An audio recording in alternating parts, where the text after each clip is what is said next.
Ya, bagaimana menurut Anda? Apakah sudah bisa memberikan gambaran terhadap bagaimana cara memuat apa teori-teori ini sebagai dasar atau landasan di dalam menyelesaikan masalah yang ada atau menyusun solusi-solusi yang ada supaya prosesnya itu didasarkan oleh logika gitu ya. Jadi ada dasarnya. Ya, pengetahuan dasarnya masih ada. Kalau misalnya Anda ingin membuat ruang itu akustik, tentu Anda harus tahu teori-teori akustiknya seperti apa. Ya. Nah, memang kalau misalnya akustik, Anda paling tidak tahu teori, kemudian bahan. Tapi kalau desain pada ruang yang berakustik, itu mungkin orang lain, bukan Anda. Tapi paling tidak, Anda sudah bisa memahami akan hal itu. Gitu kan. Bahwa setiap desain itu membutuhkan teori. Misalnya, ya, Anda membuat pesawat terbang. Ya, tentu pesawat terbang itu kan dibuat semacam ada sekrup dan sebagainya. Ya, itu ada teorinya gitu kan. Jadi tidak hanya dipasang, tapi perletakan dan sebagainya ada teorinya. Pesawat itu dibangun berdasarkan teori, ya, tentang ilmu pesawat. Nah, bagaimana ilmu pesawat itu digunakan teori? Tentu ada teori yang bagaimana mengangkat badan pesawat itu ya, ke atas bumi atau melawan gravitasi. Itu ada teorinya semua. Lebar lebar dari sayap itu ada teori beban yang diterima dengan pesawat dan kecepatan. Oke, ya. Anda lihat kalau misalnya naik pesawat di ujung-ujung uh, ujung-ujung sayap itu ada semacam apa, sebuah bidang vertikal gitu ya. Ya kalau misalnya lion itu ya di ujung itu langsung nunggu ke atas gitu, tegak. Kalau misalnya Boeing itu Boeing ya. Kalau misalnya yang Eropa itu apa lupa saya mereknya. Itu sebuah bidang yang tegak ya, semacam anak panah gitu, ya. Kelihatannya nggak ada apa-apanya, kelihatannya tidak berguna, tapi itu berguna untuk mengendalikan ya, pesawat itu. Kelihatannya hanya barang seperti itu, tapi itu hasil dari teori gitu kan. Hasil dari teori. Jadi sebenarnya pesawat itu kumpulan teori-teori, ya. Kumpulan teori-teori. Sedangkan pesawat kan juga masuk pada wilayah desain.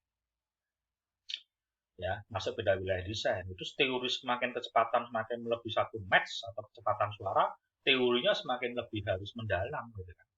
Teori bahan dan sebagainya. Nah, ya kalau misalnya dengan bertabrakan dengan angin itu kan mesti akan menimbulkan kalor, semakin kecepatan semakin tinggi akan menimbulkan kalor. Nah, bagaimana bahan itu bisa dibangun untuk melawan panasnya itu ada teorinya lagi gitu ya. Demikian juga desain ya, dasarnya harus dikembangkan berdasarkan itu. Nah, di S1 ini lingkupnya memang hanya menerapkan, paling tidak Anda paham lah. Tidak terus dikaji terus sehingga menguntungkan enggak. Ya, tapi ini Anda paham. Ya. Baik, lingkupnya Anda sudah jelas ya. Transformasi, tanda dan makna, ekspresi arsitektur, estetika, transformasi itu teori tentang perubahan gitu ya, perubahan bentuk. Ya. Kemudian teori dengan gerakan-gerakan arsitektur, kemudian teori tentang heritage atau revitalisasi. Kalau di dalam non arsitektur, seni art atau filsafat itu umum. Tapi sebenarnya di dalam arsitektural ada filsafatnya sendiri. Ya, ada filsafatnya sendiri.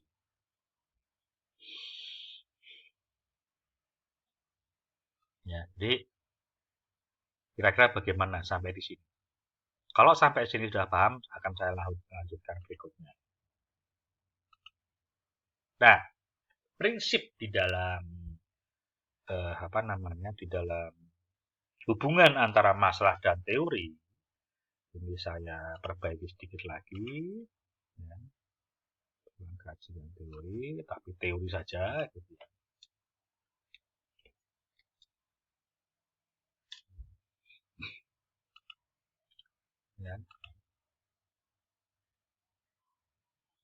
Eh, jadi setiap masalah yang Anda ungkapkan di pernyataan masalah utama itu harus kembangkan dasar-dasar teorinya apa, gitu kan? Landasannya apa? Bisa lebih dari satu. Semakin banyak tentunya semakin bagus. Ya, semakin banyak semakin bagus.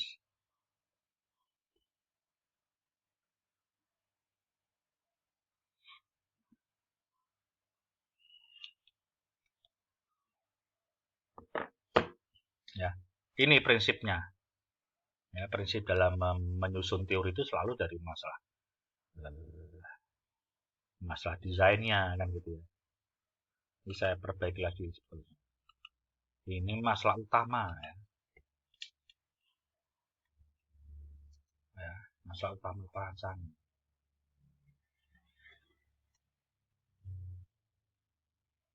Ini juga masalah utama. Tentu kan yang terkaitnya kan perancangan ya, karena kita adanya di situ sama arsitektur.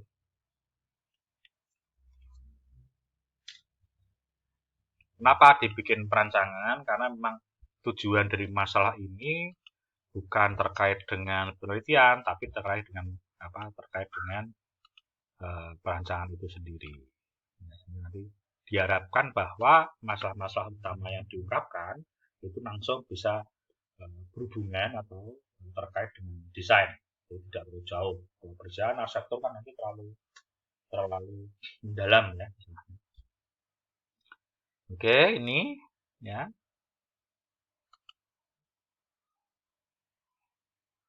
Nah, kemudian mari kita lihat contohnya.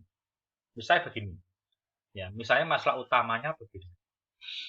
Bagaimana tata ruang yang efisien dan efektif pada rumah tinggal? Oke, tata ruang yang efektif efisien pada rumah tinggal yang mempunyai hambatan dalam keterbatasan biaya. Nah, ada hubungan antara keterbatasan biaya, ya, keterbatasan biaya dengan efisien dan efektif. Kan gitu ya, pada rumah tinggal. Tentu kalau misalnya ada keterbatasan biaya, semuanya masih harus dibatasi kan, diefektifkan. Ya. Mungkin tidak perlu harus efisien efektif ya, tapi nanti itu nanti kan berkembang di dalam, ya ini saya ilangin aja ya, bagaimana tata ruang pada rumah tinggal. Kalau udah tahu kan itu. Nanti bisa diterjemahkan di dalam um, tulisan Anda. Kalau misalnya kita berbicara pada masalah keterbatasan, berarti seluruh proses itu harus dibatasi, jangan sampai. Jadi intinya kriteria dasarnya adalah jangan sampai melebihi batas biaya yang ditetapkan karena keterbatasan ya. Misalnya 1 meter itu sekarang kalau misalnya satu lantai, misalnya itu 4 juta sampai 5 juta per meter. Misalnya ini. Kalau misalnya nanti menggunakan kelas bahan-bahan kelas 1 mungkin sampai 6 juta, 7 juta. Nah, mungkin Anda di sini akan membuat 60 meter dengan keterbatasan biaya sekitar 1 meternya itu 3 juta. Misalnya, ya, 60 meter kali 3 juta berarti 180 juta. Jadi Anda harus ngecak dalam artian memanfaatkan 180 juta itu untuk membuat ya, membuat bangunan. Betul ya? Kalau bangunnya 60, kalau misalnya katakan 3 juta berarti 60 kalikan 3 juta. Itu kan 180. Ya, 180. Ya, 180. Nah, tentu semua dibatasi sehingga ruang itu akan menjadi sangat efektif. Tidak tidak mombro-mombro gitu kan. Sangat efektif. Syukur-syukur lebih turun daripada 100 meter persegi. Supaya biaya tercapai. Misalnya ruang tidur, misalnya 3 meter persegi. Harus dicake supaya nanti bahwa orang tidur secara nyaman itu minimalnya berapa. Artinya kita tidak menggunakan kata optimal lagi, tapi kata minimal. Ya, kata minimal. biasanya orang membuat ruang tidur itu kan 9 meter persegi, mungkin dengan diatur sedemikian rupa, mungkin tidak 9 meter, mungkin 8 meter persegi. Bisa kan? Bisa seperti itu. Atau ruang tidurnya mungkin 2, karena mungkin sistemnya tingkat, pakai 9 meter persegi, pakai 2 orang. Kan caranya begitu. Tingkat, tempat tidurnya tingkat. Mungkin tidak ada meja di situ, orang bekerjanya di meja makan. Nah, cara sistem-sistem pergerakan ergonomik untuk mengatur orang gerak dan sebagainya itu ada teorinya. Demikian juga ekonomi bangunan mengenai perbatasan itu dan kekuatan yang terkait dengan struktur. Dan pemilihan bahan yang lebih murah tapi masih kuat. Sampai pada ukurannya, jumlah, ya, tulangan dan sebagainya, nanti dari sisi kekuatan tuh diminimalkan, yang paling penting dia masuk ya dalam kekuatan itu. Terus tidak jangan sampai membangun kemudian rubuh, tidak. Jadi pemilihan bahan yang tepat ya sesuai dengan persyaratan, namun dia masih masuk kategori murah. Nah, ini caranya, ada teori-teori tertentu itu. Ya. Nah, penjelasan teori ekonomi kegiatan dan sebagainya dibahas. Ya, pembahasan memang ini dari sisi teori saja, tapi pembahasan kan bisa dari sisi kegiatan. Bagaimana kegiatan-kegiatan itu dimunculkan. Bagaimana ruang tidur itu mungkin ya